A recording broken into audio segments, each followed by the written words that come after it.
Welcome to Walletopia. We're back looking at an improvement on a wallet that we've seen before that originally began to push the idea of perfection in a non-leather minimalist type wallet. That was the STOW wallet. But right now we've got the Akeeni, they renamed themselves, and the wallet itself is called the XSTO.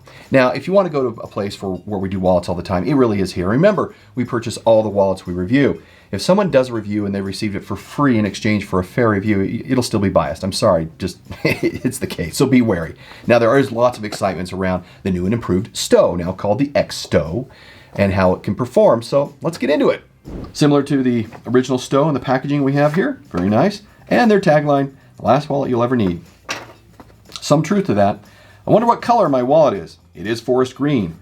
Another clever packaging piece here to give you an idea of what's on the interior. And here we go. This is the XSTO that we have here. And this is the forest green. Interesting. Let's take this card example out. And it looks like here we have them trying to tell us that it's really good to try and fold your cash in thirds. STOW 10, get 10% off. Probably still works just fine. You can go try it. And here we go. You're saying, well, what's different? Well, we'll get into that. This is the business card holder and the piece that goes on the top there. Some business cards in here. I think there's a better use for this top than business cards. We'll talk about that. That's a difference from the original to here, and there are some visual differences as well, but otherwise it is the STOW that we all know and love. Now to the feature review of the Akeeni XSTO wallet.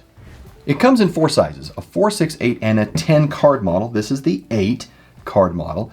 And when we did our original review of the STOW, they did not have a 10 card version, so that's really good to see. If we take a look here, there is an attachment point for a lanyard right here. That or a pickpocket lanyard, very nice. It's always something that's welcome, even though it's not used by a lot of people. Some people do. And if we look at the interior here, we can see that what we have different is a stainless steel plate. It used to be a pillow, a plastic pillow plate here, and this is what facilitates the connection between cash and cards and making sure that it's tight. Cards go in right here, in between these 2 slots here, and that's where you can store up to 8 cards. If we come to the front, we can see that we have this business card holder, which helps hold things in place right here. So you can put business cards in here. I actually think more credit cards go in here just fine, as well as an ID. That's what you can get more capacity out of it that way. But of course, you can always use business cards and other things to put in here, which is just another method of storing cards in this wallet. And that is a quick review of the features of the XSTO from Akeeni. This also comes with an optional cell phone case slip. And it attaches to the back of your cell phone. This slips into place, just slips right there. And you know, if you want to do that, that's great. It used to become free with the STOW. It's an optional piece now. So now let's get into the card and cash insertion test.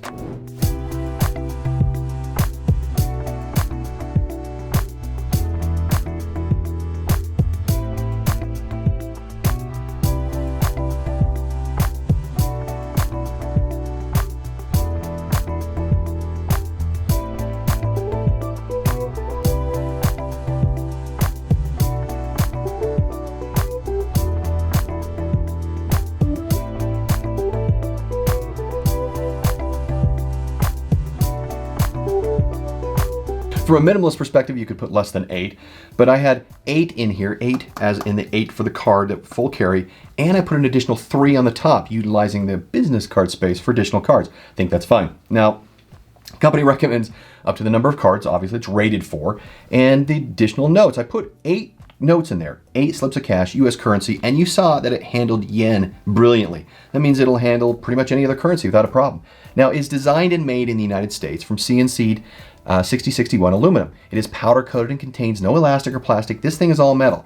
Now there are 6 colors to choose from, which are really quite nice. And it has this stainless steel. If I take these cards out, here's the yen. Brilliant. It can handle cash that is this tall. And that is one of the changes we'll get into. Of course, we take these cards out here, and if we see we have cards here on the top, if I begin to move these out, you'll see how it moves.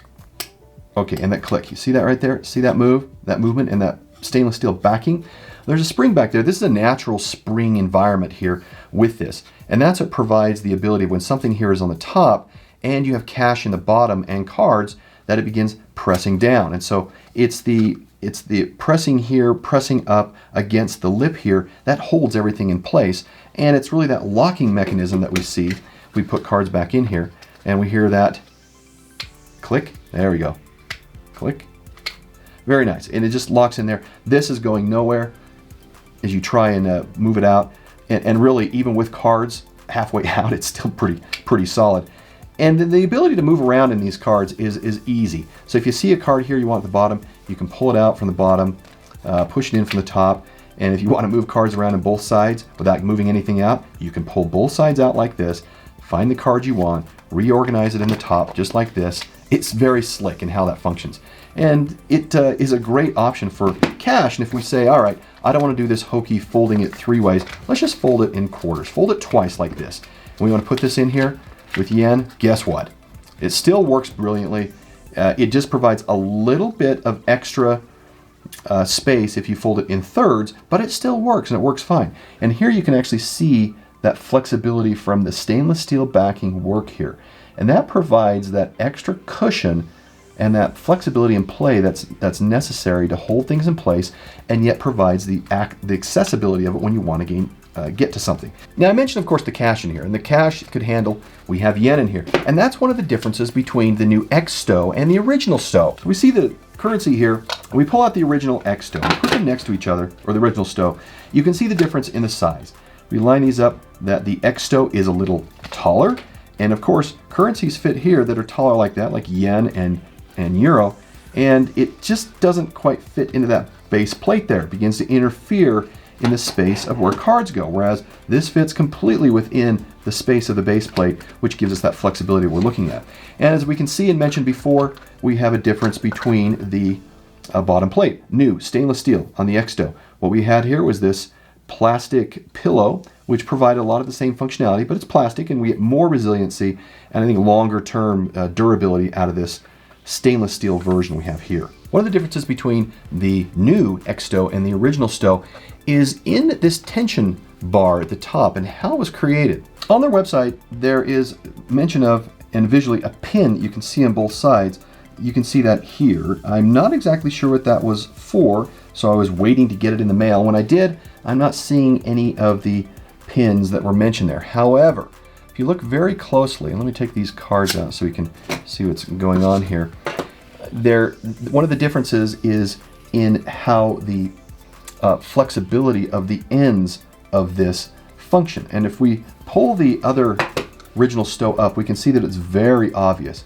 We have a opening here. It goes all the way across. And this is that, you can see as I press down on it, the flexibility required on opposite ends. So as a card goes in, depending on which side it comes in, it will actually flex out this bottom, and then it flexes in, and when it hits the edge, it clicks, because now it's within the bounds of both of these. So it's that flexibility here that's important. I'm thinking, where did that go? Well, it didn't go far, and it's actually hidden in the design, because you're thinking here going, wow, where is all of this flexibility in these end arms? And it's really clever because they're hidden right here at the end. So right there, visually, we still have that separation right there, but it is only seen from the edge. So it looks more like a complete piece of metal with no gaps than the original, but it still functions the same way. It has that flexibility here. So if we come here and we go, let me see what kind of flexibility, it does have that movement to it. It does have that push, that give, and that's what we need on both sides, so that when cards go in, they click just like the original, and we see that with the new one. Pricing on this starts at $62 for the 4 card, going up to $68 for the 10. This was the 8, it was $66, seems to go up by $2 increments there. And as we talked about, there were several upgrades there to this wall, but many of the things stayed the same. And you have other options they keep coming out with to extend this, which will make this a nice product offering, a lot of flexibility there. And of course, you can actually have this personalized, which is quite nice. The feature set overall has improved where it should. We saw the size increase, so it can fit additional currency sizes. The improvement in this base spring area, so that it's not plastic, it's now metal. And they've done some visual improvements here, which I think really makes this a wonderful wallet. It's not bulky. That's the beautiful thing of this. Cards and cash it can handle a lot. And that's amazing in a wallet with such a small footprint. It only measures 3.75 by 2.3, and of course depends on the card option you have, but it's still so small, it's incredible. And this one weighs 38 grams. It is a bit lighter than the original, which is due really to the stainless steel spring versus the plastic, and it is slightly larger, so we'd expect that. Now, it does have a functional lifetime warranty. The company changed its name, like I mentioned, but has continued to invest in these new designs and expand their offerings. They're here to stay, which is great. And I'm really looking forward to the new developments they have and the growth products they have in the future. So now let's get on to the final score. For quality of 5, price of 3, features of 4, usability of 5, and perception of 4. That gives us a final score of 44 out of 50. Thanks for being here. You liked the original STOW. We now have the XSTO. Really great options. Go check them out. Remember to subscribe if you haven't already. We'll see you in the next review. Bye.